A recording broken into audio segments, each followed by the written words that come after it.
Comment est-ce que j'arrive à tout gérer et à tout concilier dans mon quotidien entre ma vie de maman de 3 enfants et ma vie d'entrepreneur? Je te partage tout dans la suite de cette vidéo. Si tu ne me connais pas encore, je m'appelle Géraldine, je suis la créatrice d'Épaulettes Imparfaites et j'accompagne les femmes qui sont débordées à sortir, à éradiquer la pression de leur vie pour plus de sérénité grâce à une vie simplifiée. Je t'aide à revenir au bon sens, je t'aide à revenir à l'essentiel de l'essentiel dans ta vie pour te permettre d'aimer et vivre ta vie pleinement. Avant de continuer, je t'invite à t'abonner si tu as envie de découvrir davantage l'univers d'Épaulettes et de régulièrement être inspiré, renouvelé, encouragé. C'est l'espace pour ça. Clique pour t'abonner. Alors, comment est-ce que j'arrive à tout concilier dans ma vie de maman et de ma vie d'entrepreneur? Je sais que plusieurs fois, on m'a posé la question en me disant « Mais Géraldine, comment tu arrives à faire tout ça à ta place? Je n'y arriverai jamais. » Aujourd'hui, je vais te partager tous mes secrets. Ok, tu me vois venir là? J'espère.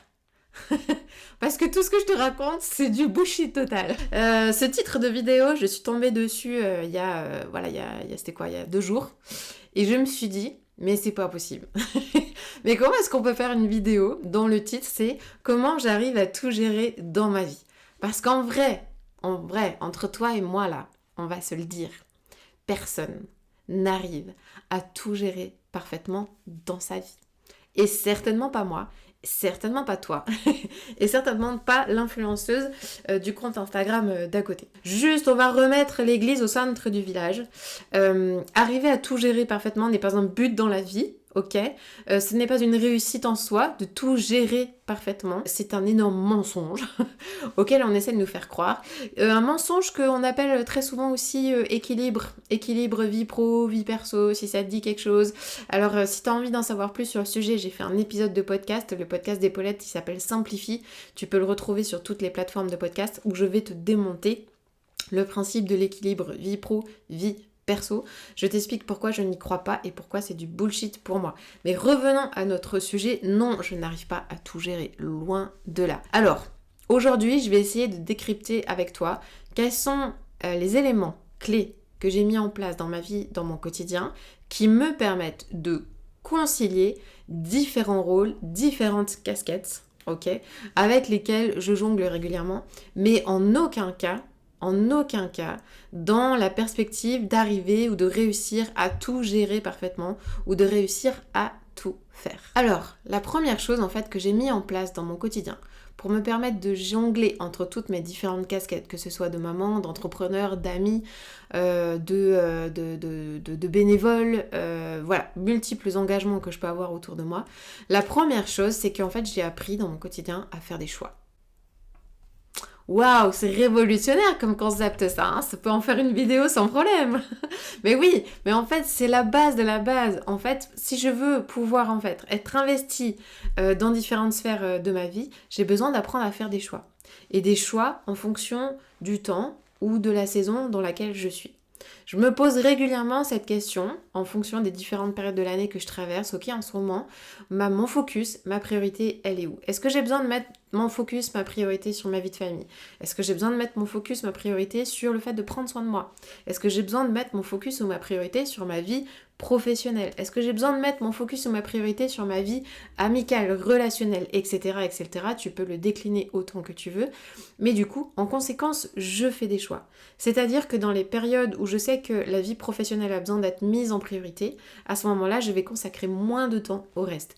Les périodes où je sais que la vie relationnelle a besoin d'être mise en priorité, je vais y consacrer plus de temps qu'au reste, etc., etc. L'idée, c'est surtout pas de chercher à avoir un système en équilibre, quelque chose qui penche pas trop d'un côté ou de l'autre. Non, moi, ce que je te propose, mais c'est vas-y, en fait, crée le déséquilibre, parce qu'en fait, tu peux pas tout faire en même temps. Ce n'est pas possible. C'est un énorme mensonge. Donc, à partir du moment où tu lâches cette exigence dans ta vie, que tu reviens à plus de simplicité, tu vas réaliser que, ok, en fait, si je choisis, la vie, elle est vachement plus simple. Donc choisir, ça veut dire oui à quelque chose et ça veut dire non à autre chose. Et pour ça, tu as besoin d'apprendre à dire non. Ça, c'est quelque chose que j'ai mis du temps à apprendre dans ma vie, qui aujourd'hui est devenu plus facile, même si encore certaines fois, je suis toujours autant challengée. Mais le fait de faire des choix, c'est la clé pour te permettre d'être investi dans les différentes sphères qui sont importantes pour toi dans ta vie sans t'épuiser. Un deuxième aspect qui me permet d'être investie dans tous ces endroits qui sont importants pour moi, c'est qu'avec le temps, j'ai aussi appris à me connaître et à connaître mes besoins. Et ça, c'est juste essentiel. Ma clé, mon secret, ne réside pas dans une méthode d'organisation, dans un système ultra perfectionné où j'arrive à tout gérer en même temps, mais pas du tout en fait. La clé, elle réside dans le fait que j'ai appris à me connaître. J'ai appris à savoir ce dont j'ai besoin pour fonctionner. J'ai appris à savoir qu'est-ce qui me correspond à moi pour m'organiser et pas à la voisine d'à côté. Ok ? Je suis qui je suis avec mes particularités, avec mes limites, avec mes faiblesses, avec mes points forts et avec mes besoins qui sont différents des tiens. Et donc du coup, mon organisation va être différente de la tienne. Et ça, c'est complètement ok. Mais pour ça, tu as besoin d'apprendre à te connaître. Tu as besoin d'apprendre à connaître ton fonctionnement. Je te donne un exemple. Dans mon métier de coach, je sais que je n'ai pas l'énergie le matin pour avoir des séances de coaching. J'aime plutôt les avoir l'après-midi. L'après-midi, je suis dans une énergie beaucoup plus relationnelle. Et donc, du coup, je profite beaucoup plus de ces moments-là l'après-midi. Si j'ai un coaching le matin, ça va me demander beaucoup plus d'efforts, beaucoup plus d'énergie. Je suis tout à fait capable de l'assumer. Mais ça va me coûter énormément. Et donc, du coup, si, par exemple, je calais tous mes coachings le matin, je finirai la semaine complètement épuisée. En les calant l'après-midi, ça me permet en fait de trouver mon rythme, de trouver l'endroit où je me sens bien, où ça fonctionne, où je sais que je suis bonne et où je ne grille pas toute mon énergie. Et au contraire, ça me permet même très souvent finalement de récupérer de l'énergie quand je suis en séance de coaching parce que j'ai des clientes absolument incroyables qui me filent la patate elles aussi. Et c'est là que j'en arrive au troisième principe essentiel. C'est que j'essaye de faire beaucoup de place dans mon quotidien à ce qui me donne de l'énergie. Et d'en faire le moins possible à ce qui me prend de l'énergie. Ça, on en parle dans une autre vidéo. Mais juste ce que j'aimerais te dire là-dessus, c'est que à partir du moment où je sens que mon quotidien devient lourd, que ce soit dans ma vie pro ou dans ma vie perso, je me demande, ok, mais qu'est-ce qui vient en fait tellement me tirer vers le bas et qu'est-ce que je vais pouvoir ajuster, qu'est-ce que je vais pouvoir supprimer, qu'est-ce que je vais pouvoir modifier, simplifier pour retrouver cette légèreté dont j'ai besoin dans mon quotidien. Donc ça me demande d'être à l'écoute de mes signaux, à l'écoute de mes émotions notamment. Et ça, c'est vraiment aussi une clé que j'ai découverte pour arriver en fait à concilier toutes ces différentes casquettes, c'est d'être à l'écoute de ces émotions. C'est vraiment la clé. Elles sont là pour te donner un message. Elles t'indiquent un message. Si tu te sens régulièrement lassé, fatigué, épuisé, découragé, ok. Qu'est-ce que ça veut dire? Qu'est-ce que tu as besoin d'ajuster dans ton quotidien? Quel est le message que ça t'envoie et comment tu as besoin de passer à l'action derrière? Ça, c'est aussi une clé pour simplifier ton quotidien. Un avant-dernier aspect que je veux partager avec toi, c'est le fait que non, je ne fais pas tout parfaitement, je ne gère pas tout en même temps et surtout pas toute seule. Et ça, c'est aussi vraiment quelque chose qui est juste essentiel que je veux que tu retiennes vraiment, c'est que tu peux pas tout faire toute seule. Et ça, c'est aussi un autre mensonge à laquelle on nous fait croire qu'en fait, il faudrait qu'on soit capable de tout faire parfaitement et toute seule en plus. C'est complètement faux. Je m'appuie énormément sur mon conjoint, comme lui s'appuie sur moi. On est une équipe tous les deux. Ça, c'est vraiment notre vision. On est une équipe ensemble. On est là pour se soutenir, s'entraider. Chacun pour se compléter dans nos points forts et dans nos points faibles. Tous les endroits où je sais que ce sont mes points faibles, que ce soit dans ma vie pro ou dans ma vie perso. Dans ma vie pro, on est associés dans notre entreprise. Que ce soit dans ces deux domaines de ma vie, je sais que tous mes points faibles, lui, ce sont ses points forts. Alors oui, on a cet avantage, on est extrêmement complémentaires. Je t'assure que ça simplifie pas la vie, forcément, parce qu'on a beaucoup de différences, ok? Mais à partir du moment où ces différences, tu sais en faire une force, c'est là qu'à ce moment-là, en fait, la magie, elle prend, et que du coup, tu sais que tu vas pouvoir t'appuyer sur ton conjoint, qui lui va pouvoir te compléter sur ces endroits-là. Donc, je te donne un exemple, moi tout ce qui va concerner l'administratif, la gestion des papiers, c'est quelque chose de fastidieux pour moi, ça me fatigue, ça me prend une énergie de dingue, je fais beaucoup d'erreurs, donc du coup, on a décidé ensemble que c'était sa part à lui, parce que lui, il kiffe plutôt ça, c'est plutôt facile, il y a des moments, oui, c'est relou, comme pour tout le monde, ok, mais n'empêche que pour lui, il y a beaucoup moins de difficultés à s'y mettre, et ça lui coûte beaucoup moins d'énergie. En contrepartie, lui, par exemple, s'occuper des courses, de préparer, de planifier les repas pour la famille, c'est une montagne pour lui. C'est un truc qu'il ne supporte pas faire, qu'il déteste faire. Pour moi, c'est plutôt un truc qui coule, qui est fluide, sur lequel je ne me pose plus trop de questions. C'est pas non plus un truc que je kiffe Voilà, c'est pas le kiff absolu, mais n'empêche que pour moi c'est plus facile, donc du coup c'est moi qui prends ça. Et en fait on a régulièrement fait un état des lieux comme ça chacun, de qui fait quoi, et qu'est-ce qui est plus facile, ou qu'est-ce que j'aime, et qu'est-ce que lui il aime, qu'est-ce qui lui prend de l'énergie, qu'est-ce qui moi me prend de l'énergie, et on se distribue comme ça les responsabilités pour s'alléger encore une fois la vie. Et un dernier aspect que je vais partager avec toi, c'est que de manière générale, tout ce que j'essaye de faire dans mon quotidien, tout ce qui est du domaine du faire, tout ce qui me demande de l'énergie, tout ce qui me demande du temps, c'est simplifié à outrance. Voilà, ça c'est vraiment, quelque part comment on dit, ma grande ligne de vie, c'est-à-dire faire en sorte que les choses elles soient simples. Comment est-ce que ce qui est compliqué peut devenir simple? Que ce soit dans ma vie pro ou dans ma vie perso, c'est régulièrement une question que je me pose. Comment est-ce que ça peut être plus simple? Comment est-ce que l'organisation des repas elle peut être plus simple? Comment est-ce que le ménage il peut devenir plus simple? Comment est-ce que le projet que je suis en train de faire, il peut devenir plus simple? Comment les créations de ces vidéos peuvent devenir plus simples?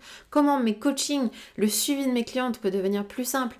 Etc, etc. Je me pose tout le temps cette question, ce qui me permet en fait de toujours être extrêmement focus, de toujours aller à l'essentiel et de ne pas m'éparpiller, ok?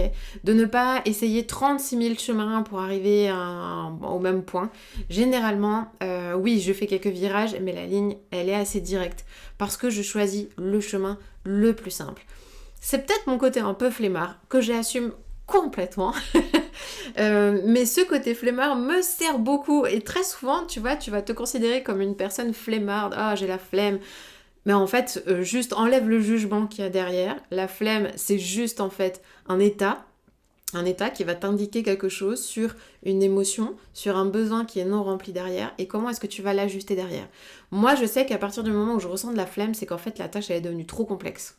Donc, hop, retourne arrière. J'ai besoin de revenir à plus de simplicité. Comment est-ce que je vais simplifier cette tâche? Et quand tu as cet état d'esprit dans ton quotidien, dans ta vie pro, dans tous les engagements que tu as, c'est là que ta vie, petit à petit, elle se détricote, elle se décomplexifie et que tu en arrives à un quotidien qui roule, qui est fluide et où tu as de la place, tu as de l'énergie pour ce qui est important pour toi, pour une vie que tu peux profiter, une vie que tu aimes pleinement. Un dernier aspect que je vais te partager, je t'avais dit que c'était le dernier avant, mais là il y en a un autre qui m'est venu, j'ai envie de le partager avec toi et je pense que ça aussi, c'est que des principes clés, hein, j'arrête pas de te le dire, mais je pense que c'est essentiel, c'est que j'ai décidé que ma vie pro devait être au service de ma vie perso. Ça, c'est vraiment un principe de vie. Ma vie pro n'est pas le cœur de ma vie, n'est pas ce qui donne du sens à ma vie. Ce n'est pas là où je veux m'épanouir en premier. Ma vie pro est là pour beaucoup de choses. Elle est là pour subvenir à mes besoins, à ceux de ma famille. Elle est là pour me permettre de kiffer, pour me permettre aussi de donner du sens à mon quotidien, mais pas que. Elle est là parce que j'ai une dimension de vocation, d'appel, de mission dans laquelle je suis pleinement investie. Mais cette vie pro, il est hors de question qu'en fait elle vienne desservir ma vie perso, qu'elle vienne manger ma vie perso. Ça, c'est un principe directeur que je me suis donné. Et donc du coup, dans ma vie d'entrepreneur, ce que j'ai décidé comme principe, c'est que d'abord j'organise ma vie perso. Et une fois que cette vie perso, elle est organisée, une fois que je sais ce qui est important dans cette vie perso, les choses à laquelle je veux faire de la place, que ce soit ma famille, mes amis, mes besoins, etc. À ce moment-là, après ça, je vais m'occuper de la vie pro. Ça, c'est un principe de vie qui me permet aussi d'éviter que ma vie pro mange et déborde sur ma vie perso. Ça me permet d'avoir un business, une entreprise qui fonctionne, où je travaille 20 à 25 heures par semaine. J'ai toutes mes soirées, j'ai tous mes week-ends, j'ai les vacances avec mes enfants. Et pour rien au monde, je ne voudrais revenir en arrière. Cette liberté, je la chéris trop. Elle a sa part de challenge, de risque, de stress. Et sincèrement, il faut être très très clair là-dessus. Mais pour moi, ça vaut largement le coup. Ça vaut largement le coup par rapport à la liberté que je gagne derrière. La liberté de choisir mon rythme, de choisir mon organisation, de fonctionner selon mon énergie, de pouvoir être avec les personnes que je choisis, par toutes les membres des Paulettes, toutes les clientes que j'accompagne, ce sont des personnes que j'ai choisies et avec qui je kiffe travailler. Les personnes de mon équipe, c'est exactement pareil. Les personnes qui m'entourent, mes amis, toutes les personnes qui sont là autour de moi dans ma vie, ce sont des personnes que j'ai choisies parce qu'elles sont importantes pour moi, parce qu'elles participent bien sûr à à mon bonheur, au fait que cette vie elle a du sens pour moi, parce que je sais que ma présence auprès d'eux a du sens aussi pour eux et que j'ai envie de les servir. Et tout ça fait que tout ça, bah ça marche ensemble. Je te laisse avec ces principes-là, il y en aurait certainement d'autres à te partager, mais ça fait déjà pas mal. J'espère que ça t'aura inspiré, que ça t'aura permis de peut-être voilà, prendre un petit peu de hauteur et puis comprendre qu'en fait une vie où tu arrives à tout faire, ça n'existe pas. S'il te plaît, si tu es abonné à des comptes de nana qui te racontent ce genre de choses, tu te désabonnes. Et tu t'abonnes aux Paulettes. Si tu as envie d'en savoir plus, si tu as envie voilà, de baigner un peu plus dans cet univers qui fait du bien, dans cet univers bienveillant, encourageant, inscris-toi à la newsletter que j'envoie tous les dimanches matins, où je te partage des pépites, où je te partage de ma vie aussi, de mes coulisses, des encouragements, des petits cadeaux, des news, enfin voilà, il y a plein de choses. Donc inscris-toi, je te mets le lien juste en dessous et je te dis à très bientôt. Ciao ciao.